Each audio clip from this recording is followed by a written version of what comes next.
In this video, we're going to be doing an analysis over the top 10 most popular chess openings and their variations. So, first, in the Roy Lopez, we're going to be going over the Chigorin variation, the Breyer variation, and the Zaitsev variation. In the Italian game, we're going to be going over the Guico Pianissimo, the Guico Piano, and the Two Knights variation. In the Sicilian defense, we're going to be going over the Alpine variation, the close Sicilian variation, the classical Sicilian variation, the Najdorf variation, and the Dragon variation. In the French defense, we're going to be going over the exchange variation, the advanced variation, the triage variation. In the Caracal defense, we're going to be going over the advanced variation, the exchange variation, and the Tarka Tower or fantasy variation. In the Perk defense, we're going to be going over the Austrian Attack, the two-knight system, and the 150 attack. In the Queen's Gambit, we're going to be going over the Slav Defense, the Alban counter gambit, and the Chigorin defense. In the King's Indian defense, we're going to be going over the classical variation, the exchange variation, and the four pawns attack. In the Scandinavian defense, we're going to be going over the Mises Crosstalk main line and the modern variation. Finally, in the English opening, we're going to be going over the symmetrical defense, the reverse Sicilian, and the Indian. First, we're going to be going over the Roy Lopez. All the lines in the Roy Lopez are very positional because not many people's pieces are captured early on, and the position is blocked, so it requires a large amount of opening knowledge in what specific position you are looking for, since your opponent could play a similar but different line from the correct opening moves. Therefore, this opening is better for intermediate and advanced players because beginner players may not be able to fully understand what all the pieces are doing in the position. First, we will start with the Roy Lopez Chigorin variation. So to begin with, we have e4, e5, knight f3, and knight c6 as usual. However, now white plays bishop b5, which is the defining move for the Roy Lopez. Black plays a6, gaining a tempo while clarifying the intent of the bishop, and also preparing for b5.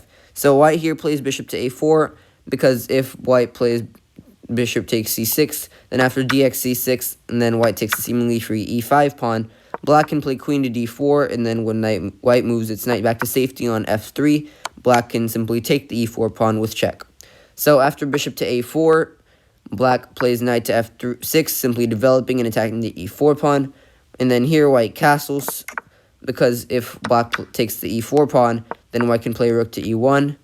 And then if black plays knight to f6, then obviously white has the free e5 pawn threatening discovered check. And if black plays d5, because they don't want to get that threat, then white can simply just play d3 and then attack the knight so that it goes away and play the same move. So instead, black will play bishop to e7, white will play rook to e1, solidifying the defense of the e4 pawn. And now here, if black castles, which is what it would want to do eventually, then white can simply take the knight now, because now that after c takes d takes c6, then white can play knight takes e5, and then now queen d4 doesn't work, because after knight to f3, it's attacking the queen, and the queen can't take the e4 pawn. The knight would have to take the e4 pawn. However, if the knight takes the e4 pawn now on black's part, then white can simply just take the d4 pawn. So the queen will have to move away, and white is winning. So now white plays bishop to b3, and then black plays d6 to open up the light squared bishop's squares and to solidify the defense of the e5 pawn. And then now white plays c3, getting ready to play d4 and attack the center, and also making room for the light squared bishop to move to a better square. Black plays castles just to get to king to safety. White plays h3. If white played d4 immediately here, the bishop g4 by black could cause some trouble for the defenders of the white's d pawn. So now black plays knight to a5, preparing for c5, and also attacking the very good light squared bishop that white has. And then now white plays bishop to c2 because white doesn't want to trade. Obviously, it's better than black's knight on the corner. And then c5 attacking the center. And white simply plays d4 because that's what it wanted to do anyway. And then now black plays queen to c7 because now if there are trades on the d file, then black can play rook to d8 with a tempo attacking white's queen.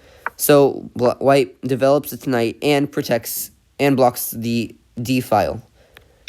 Black takes, relieving some of the tension. Obviously, white would have to take back. And now black plays bishop to b7, developing the bishop and attacking e4. White plays d5 to block the bishop's powerful diagonal to the weak e4 pawn. and black plays rook a to c8 to put it on the only open file. This opening, as I said earlier, is very well suited for higher rated players because it's very complicated, and after the opening theory there is still a lot of gameplay left so that both sides can play a strong game. Now we will continue with the Briar variation of the Ruy Lopez. So the Briar variation has many similar moves to the Shigerin variation. So it starts off with e4, e5, knight to f3, knight to c6, bishop to b5, a6, bishop to a4, knight to f6, castles, bishop to e7, rook to e1, b5, bishop to b3, d6, c3, castles, and h3. So here's where the Briar variation takes a turn, with black playing knight to b8. The idea here for black is that now that it's not needed in the center anymore, black can relocate its knight to d7, and it'll also open up the a8 h1 diagonal for the black's light squared bishop. So white plays d4 because that is what they wanted to do originally. That's the reason of playing c3, so they continue with their plan. Black continues with their plan too. The white knight moves to d2 so that it can eventually move to f1 and then g3 because that's a much better square for it so that it doesn't block in white's dark squared bishop. So black plays bishop to b7 to take control of the a8 h1 diagonal and also to attack the e4 square. White plays bishop to c2 now because even though there are two defenders for white on the e4 pawn, white would want to move to f1 and then g3, and it can't immediately defend the pawn if it's on f1, since there will only be one defender after that until it moves to g3. So white is moving the bishop to c2 so that it can defend the e4 in the white's knight's absence. And now black plays like the Shigerin and attacks the center. This is where the opening ends. However, white would probably here want to continue with the knight to f1, knight to g3 plan. And if black takes on d4 with the c-pawn, white would take back and then play d5 similar to the Shigerin variation. This opening, like the Shigerin variation, is much better suited for advanced players because it's extremely like the Shigerin variation, so obviously, naturally, it would be more suited for the players that the Shigerin variation is suited for. Finally, the last opening I will be doing analysis on in the Ruy Lopez is the Zaitsev variation. The Zaitsev variation, like the Briar variation, has a lot of moves similar to the Shigerin variation, so I'll just go through them quickly.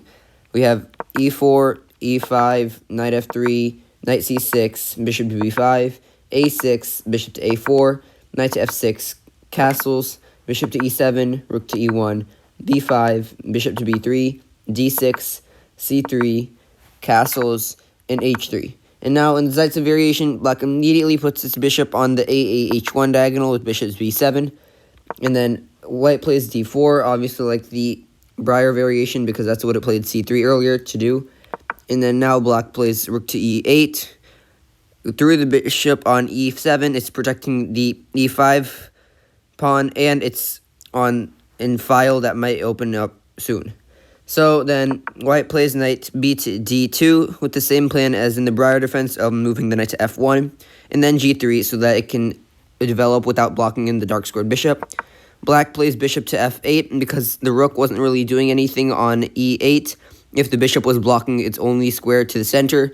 So black simply moves its bishop to the edge since the bishop is doing less than the rook. And then white plays d5, kicking out the knight and making the position more blocked. Black plays knight to b8, continuing to do it on d7, move it to d7 in the future, like the Briar variation. This is where the opening ends. However, white is sure, obviously, to play knight b to d7, and white will play knight f1, and then knight g3 as soon as possible, and they will continue from there. Like the Briar variation and the Shigerin variation, the Zaitsev variation is better suited for intermediate and advanced players because of its complexity and its solidified position, because beginners wouldn't really know what to do with pieces that aren't developed, like the knight on b8 and the bishop on f8. The second opening I will be going over is the Italian game. The Italian game is very well suited for beginners because it is very hard for opponents to play unorthodox moves without being positionally or materially worse, so the player playing the white pieces only has to memorize the best opening moves and think a little from themselves on how to punish their opponent if their opponent doesn't play the best moves. The first opening I'm going to go over in the Italian game is the Goku Pianissimo. The Italian game starts off with e4, e5, knight to f3, knight to c6, and then the move where it separates from other openings is bishop to c4. In the Goku Pianissimo, black plays bishop to c5, and then white plays knight to c3, and then black plays knight to f6. White plays d3 since there's not really much to do in this position, and then black plays d6. White plays h3. This blocks black from playing bishop to g4, because then there's no way to stop after that from black playing knight to d4 and bishop to f3, or knight takes f3 after that, which would ruin white's kingside. Black plays h6. Black is still copying white, obviously. The opening here ends with a very simple position for both black and white, and also very good development for both sides. This opening is good for lower rated players because there aren't many moves every turn that you have to think about since it's a very simple position. The next opening I'll go over in the Italian game is the Goku Piano center attack. It starts off with a few of the same moves as the Goku Pianissimo, with e4, e5, knight f3, knight c6, bishop c4, and bishop c5. However, here in the Goku Piano center attack, white plays c3, preparing for d4 to obviously attack the center, as the opening says. Black plays knight to f6, attacking the e4 pawn, and white still continues with the d4, even though the e4 pawn is under attack. Black takes the d4 pawn, obviously, because it is otherwise the e5 pawn is hanging when black moves their bishop. White takes back, obviously, and then here black plays bishop to b4 check. Bishop to b4 check saves the bishop without losing a tempo, and then white plays bishop to d2, blocking the check while attacking the bishop. Here it is possible for black to take the bishop and continue from there. However, the book moves are slightly different.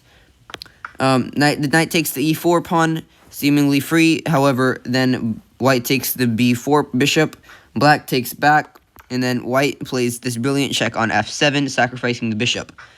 Black king takes back. However, now with queen to d3 check, white forks the black knight and king. Black plays d5 to block the check while helping develop their bishop and taking more control of the center. And white plays knight to e5 check, while it's checking the king while also moving to a great outpost. The opening ends here. However, the best move for the black king would be to go to e6, because even though it looks precarious, it is still perfectly safe because there are no white bishops left, and it can move to safety if needed later. White would want to take the knight next, obviously, following up with castling an f3 to kick the knight out so that the white rook can move to the e-file and threaten the black king. The final variation in the Italian game I'm going to be going over is the two knights variation. It starts off with normal moves, e4, e5, knight f3, knight c6, bishop c4, and then black plays knight to f6, hence the name two knights variation. White plays d4. Unlike the previous variations, white plays d4 to attack the center immediately without c3 first. Black takes the pawn because the only other ways to save the pawn would either be bishop to d6 or d6, and bishop to b6 would be a waste of tempo, and d6 would allow this combination of d takes e5, knight takes e5, knight takes e5, d takes e5, and then white can take the queen on d8, and black is forced to take back with the king and can never castle now, so obviously white is in a better position here. So after black takes on d4, white plays e5, because obviously if black had taken the d4 pawn right then with its knight, then black would be able to take the e4 pawn, so now it's getting rid of that thing with a tempo. Since black's knight doesn't have any good squares to move to, black plays d5. Here, en passant would be useless because black could just take back with d6, and then they'd be up a full pawn with a better position. So white plays bishop to b5, pinning the knight and threatening knight takes d4, which would attack the pinned knight. Black obviously has to move the knight, and e4 is the best spot here now that black has played d5. White takes the d5 pawn, and now double attacks black's c6 knight. Black plays bishop to c5, attacking the knight and threatens to take on f2 if the knight moves. White ignores the threat and takes on c6 anyway, so black follows through with the threat and takes on f2 with check. Black is basically forced to move to f1 here, and then white plays queen to h4 to further attack. White is basically trying to get material so that if they defend successfully, they can have a winning game. So white plays knight takes a7, and then after black blocks with c6, white takes on c8, and then after the rook takes back, white can move back to e3 to defend. Here is where the opening ends, but however, black has a very good attacking position, and even though white is up a minor piece, it is very hard for white to defend. So you'd think, even though you'd think that white would be winning here because it has an iron piece and should be able to defend perfectly fine if they play right. However, according to Stockfish, you can see on the left, there's both completely even, so both sides have equal opportunity to attack and defend. The third opening I'll be going over is the Sicilian Defense. Most of the lines in the Sicilian Defense have very few opening theory moves because it is meant to be a more strategic opening where both sides can create a unique position that tests their overall skill in attacking and defending strategies rather than their opening knowledge, which is the reason why higher level players enjoy this. The first variation I'm going to analyze in the Sicilian Defense is the Alpine variation. The Sicilian Defense, to begin with, is a counter to white's e4, where black plays c5. This is the defining move of the Sicilian Defense. It attacks the center with the side pawn instead of the orthodox e5. In the Alpine variation, white plays c3 because they don't want black to have control of the d4 square, so they are preparing to take it for themselves. Black plays knight to f6, developing a piece while also attacking white's weak e4 pawn, because here white cannot play knight to c3, obviously, because they have this pawn on c3. White plays e5, gaining the tempo back while also getting a pawn further into the center. Black moves their knight to d5 because it's a good square for the knight and because it was obviously under attack. White continues with their plan with d4 now that black is not attacking. Black is basically forced to take back, and then white is also basically forced to take back with their pawn to create two very strong pawns in the center. Here, black plays knight to c6, attacking the d4 pawn and putting pressure on the e5 pawn. White defends both while developing with knight to f3. Black plays d6, opening up space for the light-squared bishop and attacking the very strong e5 pawn. White here plays bishop to c4, developing and attacking the black knight. Black plays knight to b6, gaining that tempo back that white just got while developing. And white plays bishop to b5, threatening d5 and putting pressure on the pinned piece. This is a very good opening for beginner players, contrary to the regular Sicilian variations where there's a lot of complex things going on. Since this variation doesn't have that many pieces developed at the end of the opening, and there is a lot of open space for white, therefore it's a good counter for beginners to play. The next variation in the Sicilian Defense I'm going to be analyzing is the close Sicilian variation. The close Sicilian variation starts off with e4 and c5, and then white plays knight to c3. This is the dividing move of the close Sicilian variation. Black plays knight to c6, and white fianchettos their bishop. Black also gets ready to fianchetto their bishop, and both of them follow through with that on the next move. Then white plays d3 to solidify their position and open up room for the dark-squared bishop. Black plays d6 to do the same thing. And then white plays bishop to e3, just developing their dark-squared bishop. Here, black plays rook to b8, preparing to attack the queen side, because in this position, black and white will both usually attack the queen side since they're both going to castle king side and make a fortress there, so the only other place to attack would be the queen side. This is called the close Sicilian, obviously, because both sides don't castle opposite and attack the other king immediately. Instead, they both tend to castle king side and continue from there. The third variation in the Sicilian defense I'm going to be analyzing is the classical Sicilian variation. It starts off with e4 and c5, and then knight f3, and then the defining move of it is d6. Then white plays d4, immediately trying to get rid of the c5 pawn. Black accepts. White takes back while also improving the position of the knight. And then black plays knight to f6, attacking the e4 pawn while also developing. White plays knight to c3, defending the pawn and continue developing. And then black plays knight to c6, challenging the powerful white knight. In this opening, usually black and white will continue developing, however, this is where the opening ends. White will want to play moves such as bishop to e3, and then black will want to play something like e6, and then white would want to play something like bishop to c4, and then bishop to e7, queen to d2, bishop to d7, queenside castle, and kingside castle. Those moves don't have to be in that exact order. However, that is the moves that black and white would want to play very soon in the opening. This opening is obviously better for intermediate and advanced players because immediately here you would have to start attacking the opponent's king, and whoever reaches the opponent's king successfully first would win the game. The next variation in the Sicilian defense I'm going to be analyzing is the Najdorf variation. The Najdorf variation is the most popular Sicilian defense variation by far, so obviously there are more opening theory moves than in other variations because masters have spent much more time analyzing this variation than others. The Najdorf variation is a spin-off of the classical Sicilian variation, so obviously there are a few moves that are the same in both variations. It starts off with e4 c5, knight f3, d6, d4, c takes d4, knight takes d4, knight to f6, and knight to c3 like usual, and then black plays a6. This is the starting move of the Najdorf variation. This move stops white from moving their knights or their bishop to b5, and also prepares an attack on the queen side when white castles queenside. White here plays bishop to g4, creating an almost pin on the knight, and bringing another piece to the queenside attack. Then black plays e6 because they don't want to have double pawns if the bishop takes the f6 knight, and preparing themselves for them to put bishop to e7. Then here white plays f4, immediately beginning the queenside attack. e7 ending the pin. And then white plays queen to f3, bringing another big piece to the attack. Then black plays queen to c7, beginning the kingside attack. And then white castles queenside just to get their king to safety. Black plays knight b to d7 to protect the knight if white takes the f6 knight. And then white plays g4, adding another pawn to the already big kingside attack. Here, black plays b5, beginning their kingside attack and preparing for b4.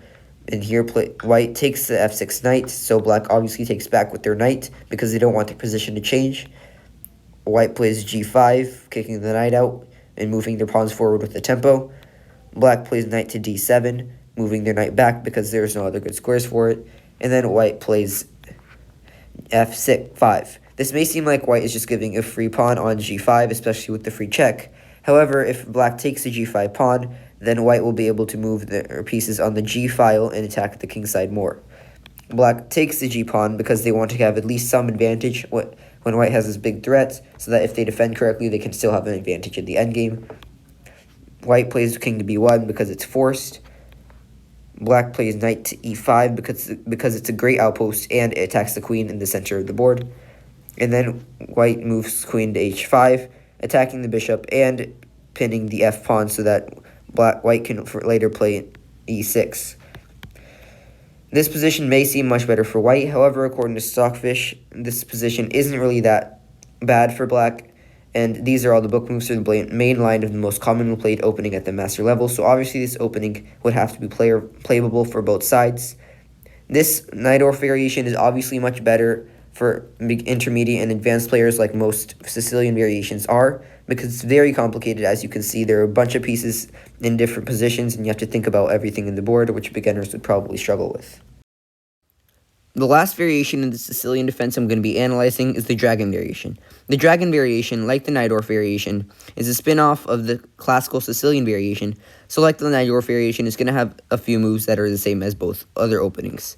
It starts off with e4, c5, knight to f3, d6, d4, c takes d4, knight takes d4, knight to f6, and knight to c3 like both other openings, and then black plays g6. This is the starting move of the Sicilian dragon variation.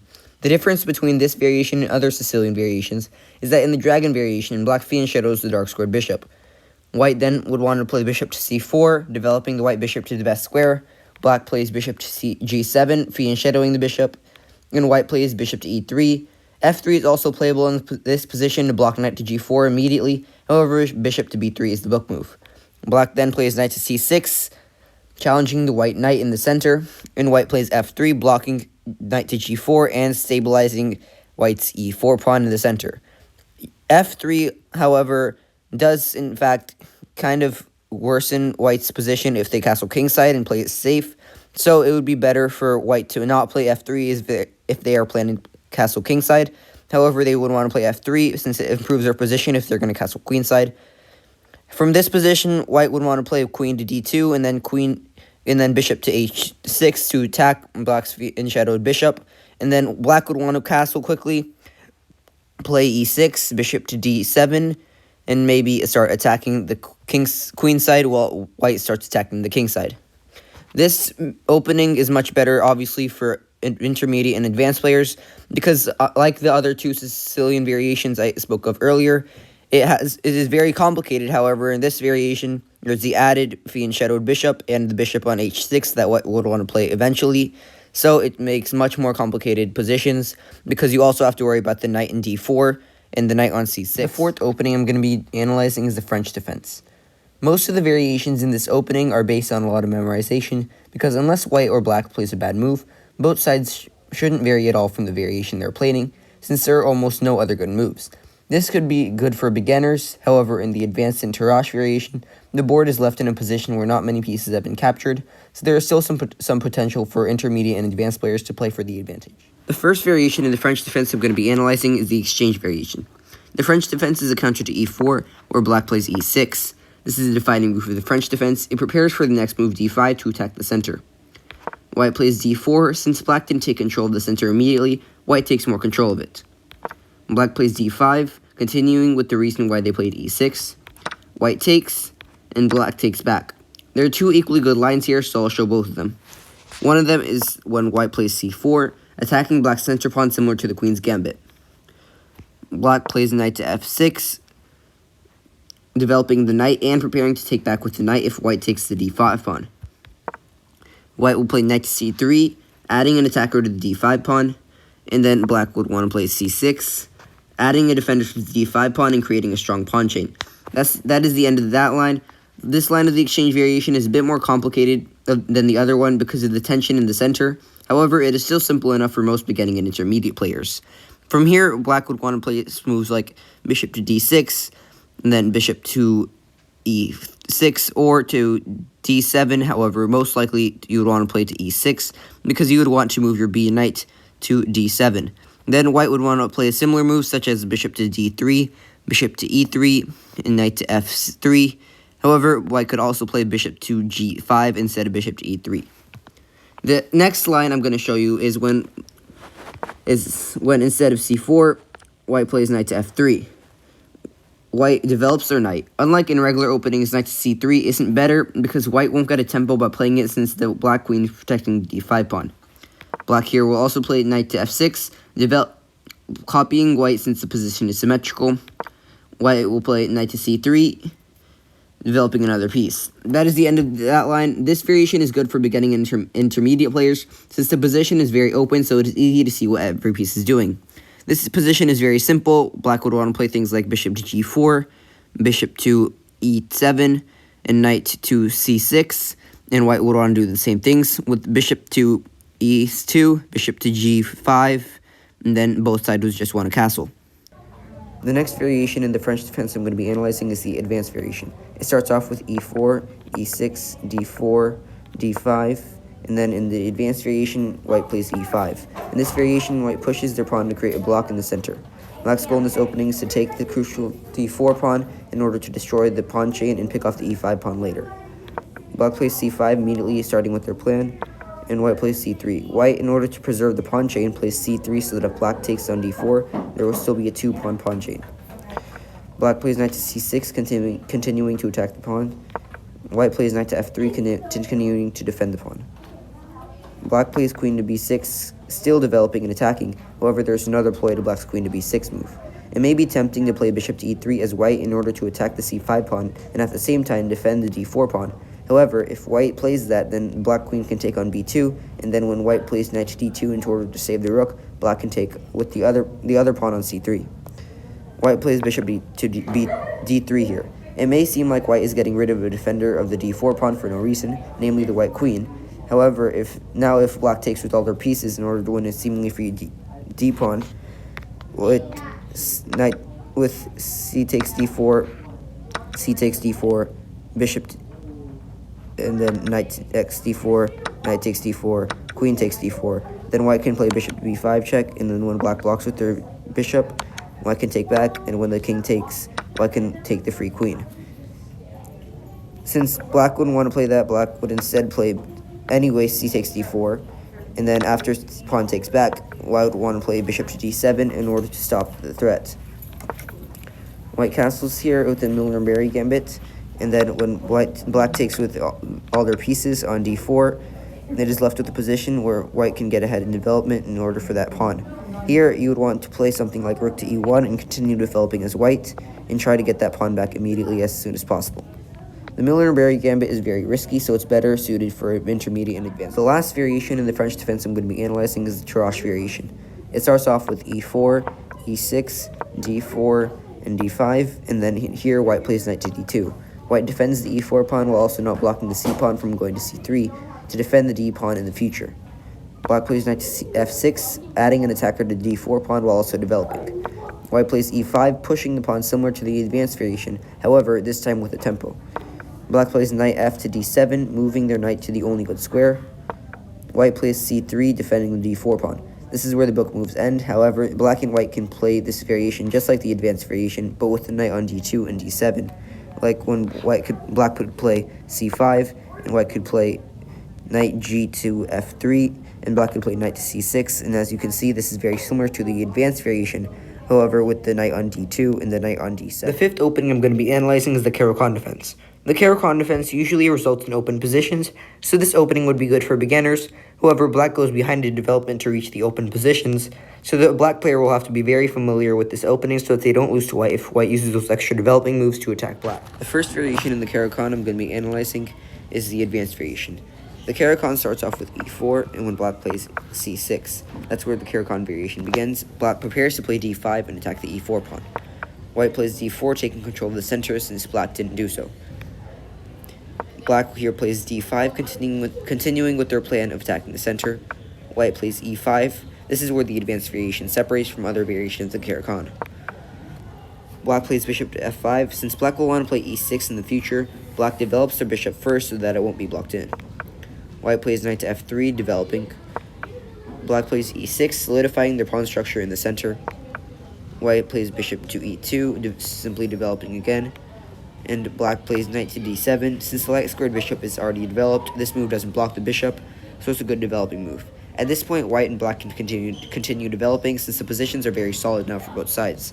White would want to continue developing with moves like castles and other moves like knight to d2, and black would want to continue with moves like bishop to e7 or knight to e7, and then continue to develop so that they can castle later. The next variation of the Caro-Kann I'm going to be analyzing is the exchange variation. The exchange variation starts off with e4, c6, d4, and d5 as usual, and then in the exchange variation, white plays e takes d5. And black obviously takes back with c takes d5 because white basically accepted the trade of a center pawn for black's bishop pawn, so now black has more center pawns. White plays bishop to d3, developing their bishop and now also controlling the f5 square, so now black can't develop their bishop to that square. Black plays knight to c6, attacking the d4 pawn, and white plays c3, defending the d4 pawn. Black plays knight to f6, simply developing, and white also simply develops with bishop to f4. Black plays bishop to g4, developing the light squared bishop while also gaining a tempo because they're attacking the white's queen. And white plays queen to b3 so that they can move their queen to safety while also gaining the tempo back since they're attacking the b7 pawn. Here, black plays queen to d7, defending the a7 pawn. White and black both now have great positions at the end of this opening since there is no pawn trouble or pins right now. However, white can make pins if they want here, so it still has some potential for white and black. White is slightly better here since they're ahead of development, but that isn't too bad for black since white doesn't have that much attacking opportunity here. So if black can survive until the end game, it'll be an equal game. The last variation in the Caro-Kann defense I'm going to be analyzing is the Tarka-Cower or the fantasy variation. This opening is a gambit, so it can be very complicated for players on the white side. Therefore, it is better suited for intermediate and advanced players. It starts off with e4, c6, d4, and d5 as normal, and then in the Tarka-Cower or the fantasy variation, white defends their e4 pawn with f3, so that if black takes the e pawn with their d pawn, then white can take back and still have two center pawns.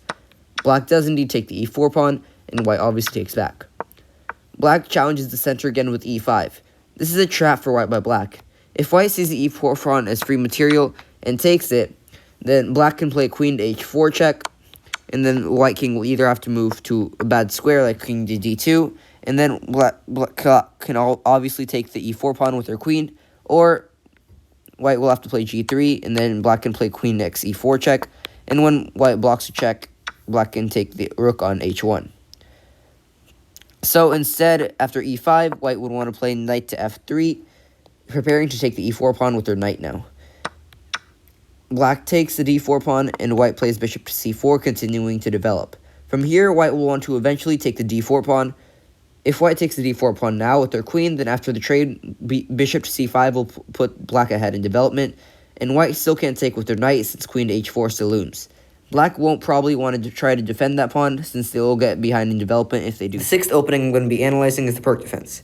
The Perk defense is very risky for both sides, similar to the Sicilian defense, obviously because both sides castle opposite ways usually. However, unlike the Sicilian defense, White doesn't have the power to make it a close game if they want to by castling kingside, because Black can always move the f6 knight and play f4 to start attacking the kingside. Therefore, this opening would be worse for beginners by White, because they wouldn't be able to make it a close game if they want to, so they wouldn't want to play this opening. The first variation in the Perk defense I'm going to be analyzing is the Austrian attack.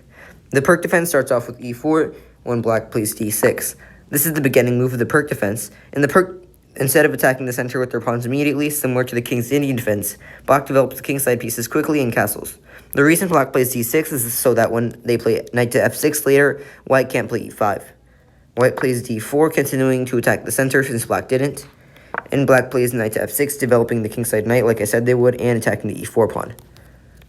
White plays knight to c3, defending the e4 pawn and developing, and Black plays g6, getting ready to fiend shadow their bishop to solidify their kingside. And then White plays f4. This is a dividing move of the Austrian attack. White takes advantage of Black playing a hyper-modern opening and takes more control of the center. White may want to play e5 later in the game. Black plays bishop to g7, fiend shadowing their dark squared bishop, and White plays knight to f3. White now develops the kingside knight, since now it won't be blocking the f-pawn when it moves out. Black castles, finishing developing on the kingside, and White plays bishop to e3, developing their bishop. Now White would want to move their queen soon and castle queenside, and then start attacking the kingside. Black would now want to start attacking the queenside, because obviously after f4, White wouldn't want to castle kingside. The next variation of the Perk defense I'm going to be analyzing is a two-knight system. It starts off with e4, d6, d4, and knight to f6 as usual, and then in the two-knight system, White plays knight to c3 and then just continues developing, instead of immediately attacking the queenside. In this opening, since White doesn't immediately attack the queenside, White has the option to castle kingside if they want to play it safe. Black plays g6, the normal Perk defense move, and then White plays knight to f3, continuing to develop. Black plays bishop to g7, continuing normally, and then White plays h3. This move is good because h3 will prepare g4 and start attacking the kingside if White wants to castle queenside. And also, no matter which way White castles, they'll want to play bishop to e3 and queen to d2 and bishop to h6 later. However, when White plays queen to d2, preparing bishop to h6, Black can play knight to g4 if White didn't play h3, which would negate White's plan. Black then castles, continuing to develop the kingside. This is where the opening ends. However, in this opening, White has two good options, since they can either castle queenside and play a risky game, or they can play it safe and castle kingside. Therefore, it would be better for beginners to play as White and castle kingside, since it would be safer. And for intermediate and advanced players, they might want to castle queenside so that they can play a risky game with a lot of tactics. The last variation of the Perk defense I'm going to be analyzing is the 150 attack. It starts off with normal moves: e4, d6, d4, knight to f6, and knight to c3, and g6. And then in the 150 attack, White immediately plays bishop to e3 and queen to d2 in order to play bishop to h6 whenever they want. Black fiend shadows their bishop with bishop to g7, and White plays queen to d2, aiming a battery at the h6 square. Black plays c6, getting ready to attack the queenside in the center with b5, and then White plays f3. White may want to play g4 and h4 later to attack the kingside, so f3 is getting ready to get ready for g4, and f3 also stops knight to g4. In this opening, White will want to put complete pressure on the kingside because they are already well set up for it. White can play bishop to h6 whenever they want in order to trade for Black's bishop, and since they played f4, they can push their g-pawns relatively safely. Because of the amount of pressure White has to put on Black immediately and effectively in this variation, intermediate and advanced players would be better suited for this. The seventh opening I'm going to be analyzing is the Queen's Gambit. The Queen's Gambit is a close position, however there are a lot of tactics and slow positional gain involved, so this opening would be better played by intermediate or advanced players, since beginners might find it hard to keep up with all the pieces and to incorporate all their pieces to reach a slightly better position. The first variation in the Queen's Gambit I'm going to be analyzing is the Slav Defense. The Queen's Gambit starts off with d4. The Queen's Gambit is the most popular d4 opening, so if your opponent plays d4 and you're Black, most likely they'll play the Queen's Gambit. Black plays d5, copying White like they do in the King's Pawn opening, and White plays c4. White seemingly gives a free pawn here, however it is very hard for Black to keep the material advantage if they take the pawn, and if Black loses the pawn later on anyway, then it's just a lost tempo for Black. Black plays c6, this is the starting move in the Slav Defense, and White plays knight to c3, attacking the d5 pawn and developing. Black develops and defends the d5 pawn, and white develops with knight to f3. D takes c4 is the main line of the Slav defense. However, black can transform to the semi-Slav by playing e6 instead. White plays a4 to move. White plays this move to stop black from playing b5, which should defend the c4 pawn. Black plays bishop to f5, developing their bishop, and white plays e3, solidifying the defense of the d4 pawn and opening up space for the light squared bishop to take the c4 pawn. Black plays e6, opening up space for the dark squared bishop and taking control of the d5 square, since now that black has played bishop to f5, it won't block in the light squared bishop. White takes the c4 pawn while developing. Black plays bishop to b4, pinning the knight and threatening knight to e4, so white castles to get rid of the pin. Black plays knight b to d7, developing the knight, and white plays queen to e2, developing the queen and getting ready to play e4. Black castles to protect the king, and white follow throughs with their plan with e4. Black now plays bishop to g6 here. Black moves their bishop back. White has control of the center now. However, black's pieces are in good positions, and white can't push the pawns further without making weaknesses right now, so black is fine in this position. This position is very complicated since there is a lot of tension, so this variation will be better suited for higher rated players. The second variation in the Queen's Gambit I'm going to be analyzing is the Albin counter gambit. It starts off with normal moves with d4, d5, and c4, and then the Albin counter gambit, black plays e5. White obviously has to take back because it is very hard for white to play anything else, and black pushes the d4 pawn. If they took the c4 pawn, obviously white would take black's queen with check, and then when the black king took back, they wouldn't be able to castle anymore, so that's why black plays d4. Next, white plays knight to f3, defending the e5 pawn and attacking the d4 pawn. If white plays e3 here instead, then black can play the Lasker trap. Black can play bishop to b4 check, and when white blocks with bishop to d2, black can play the in-between move d takes e3. White now has to play f takes e3, but then after queen to h4 check, g3, and queen to e4, white's position is obviously very bad. If instead white plays bishop takes b4 instead of f takes e3, then after that, e takes f2 check, and after king to e2, saving the queen because obviously king takes f2 hangs the white queen. Black can play f takes g1, promoting to a knight with check, because obviously promoting to a queen would result in white just taking the queen first, and then afterwards white would be an equal game, but black can win here. So after bishop takes b4 and e takes f2, and then king to e2, and then knight promoting to a knight, then after rook takes g1, black can play the in-between move bishop to g4, skewering the king to the queen, and then black can obviously win the white queen here. So instead, black plays, after knight to f3, black plays knight to c6, basically doing the same thing as white. White now plays g3, preparing to fianchetto their bishop, and black plays knight g to e7, developing the knight and preparing to play knight to g6. White continues with their plan and fianchettos the bishop, and black also continues with their plan and plays knight to g6, double attacking the e5 pawn. This is where the opening ends. However, there are a few good moves left for both sides, so I'll show them now. It's castles, knight g takes e5, knight b to d2, bishop to e7, b3 preparing bishop to b2, and bishop to b, and castles, which leaves you with a semi-complex board. This is not a good opening for beginners since it's very complex, as you can see with my analysis, as are most gambits. The last opening in the Queen's Gambit I'm going to be analyzing is a Sicilian defense. It starts off with normal moves in the Queen's Gambit with d4, d5, and c4, and then in the Sicilian defense, black plays knight to c6. Instead of letting the c-pawn move in the future, in the starting move of the Sicilian defense variation, black blocks the pawn with their knight. White plays knight to f3, defending the pawn that the black knight is attacking, and black plays bishop to g4, attacking the knight similar to what white does to the c6 knight in the Sicilian variation in the Roy Lopez.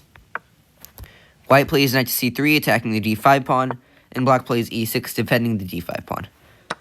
White decides to take this pawn here, and then in the opening, obviously, black takes back so that they can have a center pawn on d5. And here, at the end of the opening, white plays bishop to f4, developing the bishop. This opening is slightly similar to a position you would see in the Roy Lopez, so if you like to play the Roy Lopez, you might want to play this opening because it would be better for you if your opponent plays the Queen's Gambit. The 8th opening I'm going to be analyzing is the King's Indian Defense. The King's Indian Defense is very similar to the Perk Defense, and it can be transformed in the Perk Defense if both sides choose to play that way, so I won't go into detail about it much now and before the opening starts. The first variation in the King's Indian Defense I'm going to be analyzing is the classical variation. The King's Indian Defense is the response by black when white plays d4, so black plays knight to f6. This is where the King's Indian Defense starts. It is similar to the Perk. However, since white didn't play e4 first, there is no need to play d6 as black's first move. White plays c4. Since black's knight is attacking e4, white can't play e4. However, before white plays knight to c3 in order to defend the e4 square so that they can play e4, white wants to attack the center with their c-pawn because they want all their pawns in the center. So c4 is a prerequisite to knight c3, which would be a prerequisite to e4. Black plays g6. Like in the Perk, black will fiend shadow their bishop in order to make their kingside closer to an impenetrable fort. g6 will also support f5, which white will play later. White now plays knight c3. Now that white has moved the c-pawn, white now plays knight to c3 in order to prepare for e4.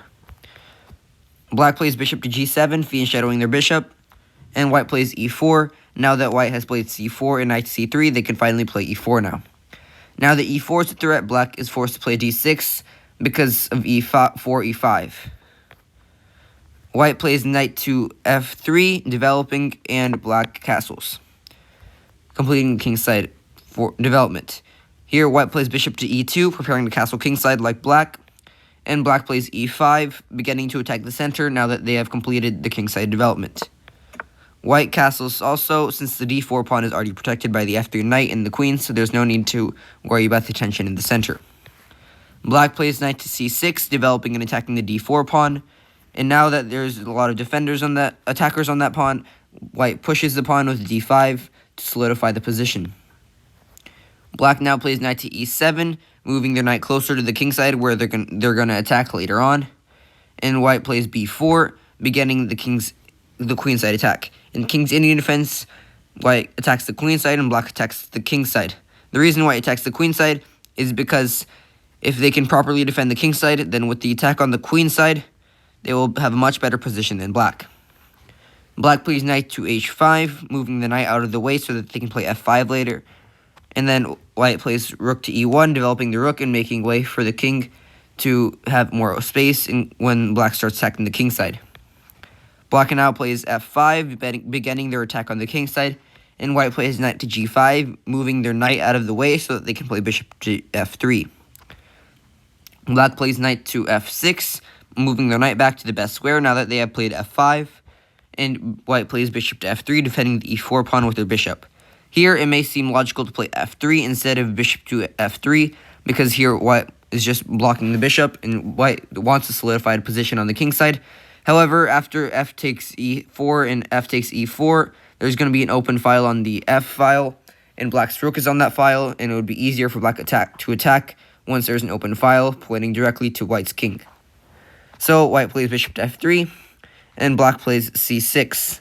Black attacks the d5 pawn at the end of this opening.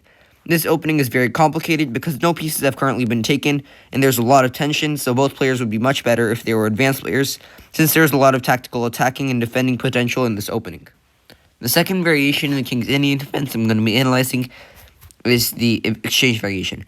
The exchange variation is very similar to the classical variation, so I'm just going to skip through a few of the moves.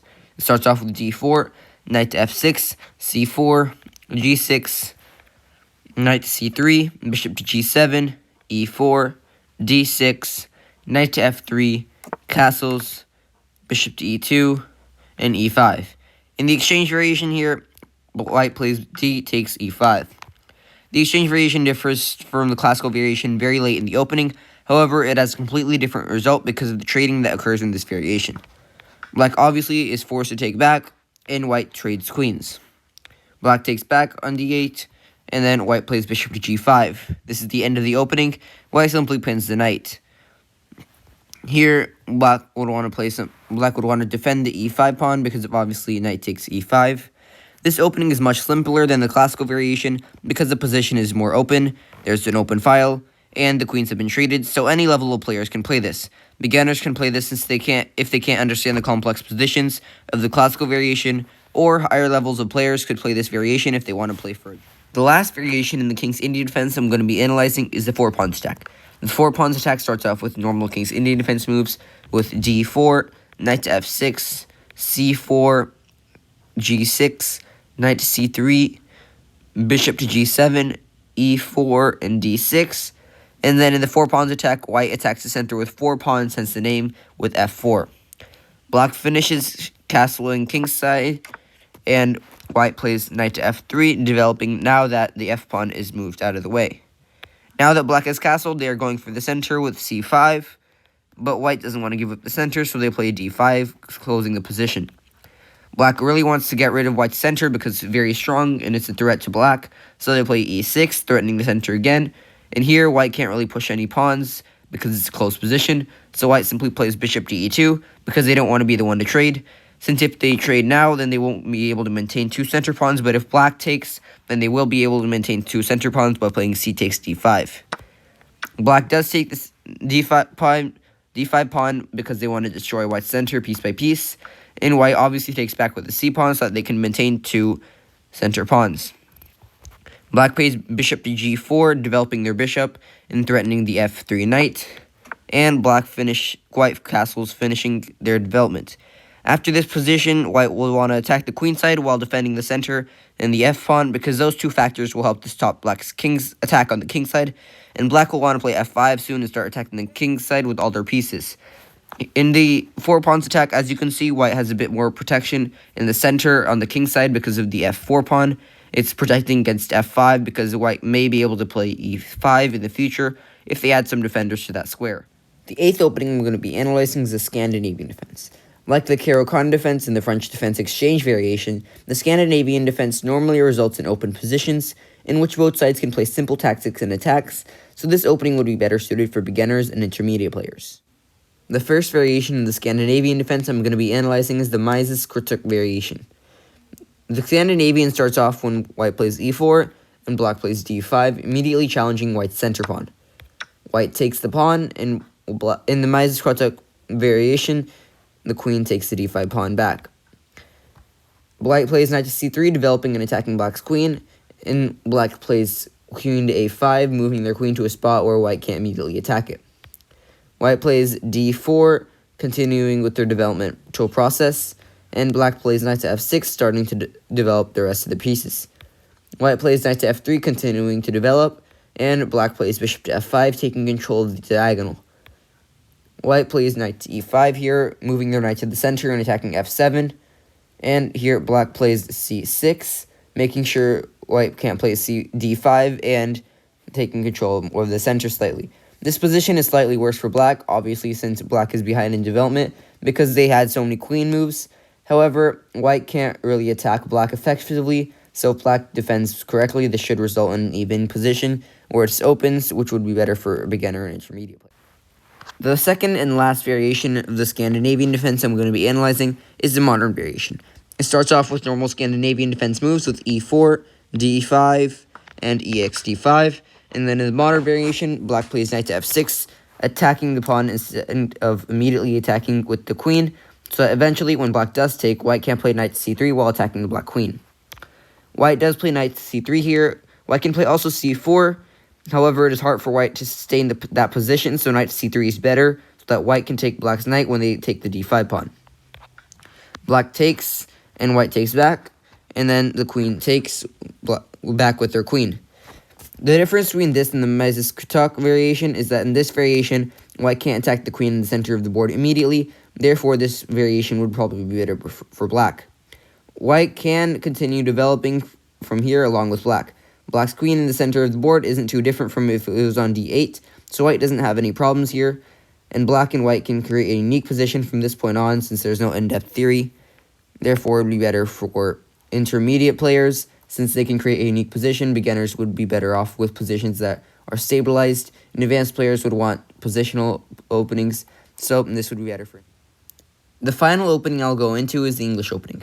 The English opening is an opening that not many players are very familiar with, so white will usually have that advantage over their opponent in the beginner and intermediate level. However, in the advanced level, the English opening will go most likely into the Indian variation. The other variations in the English opening normally result in unique positions that other defenses don't reach, so they would be better suited for beginners and intermediate players who reach their advantages after the opening in the middle and endgame. The first variation in the English opening I'm going to be analyzing is the symmetrical defense. The English opening starts off with c4 instead of d4 and e4, which is what white usually plays. And then in the symmetrical defense, black copies white's move with c5. White develops with knight to c3, and black also develops, basically copying what white's playing. White continues developing, and then here is where black stops copying white, and black plays e6, preparing to create a position similar to what the Sicilian defense is like. White plays d4, playing a key move to transform into a similar position as a Sicilian. Black takes, and white takes back, and then black plays knight to c6. Black develops, and this position is very similar to the Sicilian defense now, except for the c4 pawn. And then white here plays g3, getting ready to fiend shadow their bishop, and black plays queen to b6, developing their queen and attacking the d4 knight. This is where the opening theory ends, but this position has a lot of potential for both sides, since there's a lot of tactics that both sides can play. Since this position is a lot like the tactical Sicilian fence, therefore this opening would be better off for intermediate and advanced players, because it's like the Sicilian fence, very tactical, and beginners will struggle. The second variation in the English opening I'm going to be analyzing is the reverse Sicilian. Like the name suggests, the reverse Sicilian is just the Sicilian fence, however, white plays the black side's moves and black plays the white side's moves. The reverse Sicilian starts off with the normal English opening move c4, and then black plays e5, playing white Sicilian defense move. White here plays knight to c3, playing a normal Sicilian move, and black plays knight to f6. These are still orthodox Sicilian moves. Black and white continue to attack the center. White plays knight to f3, continuing to develop and attacking the e5 pawn, and black plays knight to knight to c6, protecting the e5 pawn. White here plays g3. You can play some other moves here, however, I'll go into the dragon variation moves.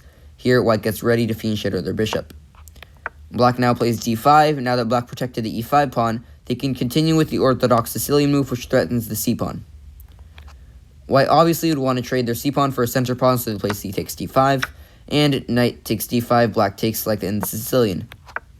White plays bishop to g2, fiend shadowing their bishop. This move also threatens the discovered attack on the d5 knight. Black plays knight to b6, retreating their knight to avoid the discovered attack. Here you could also play bishop to e6. However, in this opening, black plays knight to b6. Here, white castles, and black plays bishop to e7, getting ready to castle. White plays d3, making space for the dark squared bishop, and making sure that black can't play e4 in the foreseeable future.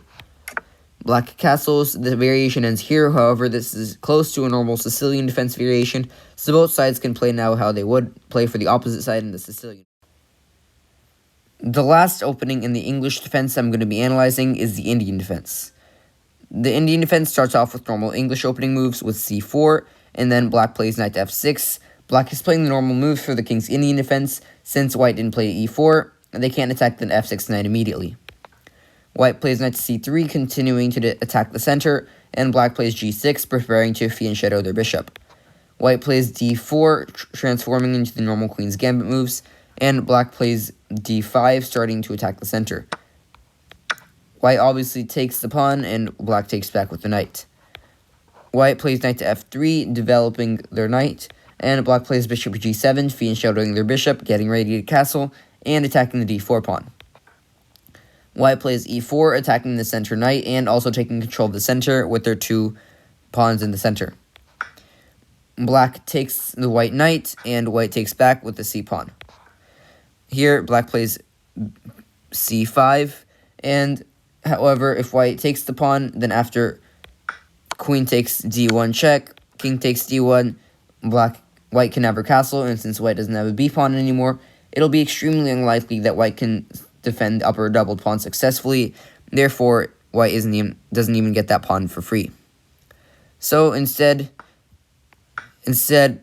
after c5, white won't take the pawn and will play bishop to e3, defending the d4 pawn, and black would want to castle, just developing their kingside. White plays rook to c1. In case black ever captures on d4, the c file will open up, so white is preparing for that in the form of putting the rook on that file. Black plays queen to a5, attacking the c3 pawn and the a2 pawn, and white plays queen to d2, defending both. This variation ends here, however this is a very complex and open game, so there's the possibility for complex tactics. However, if both players survive with an even game for around 10 more moves, then the position will be most likely very simple and close to a draw.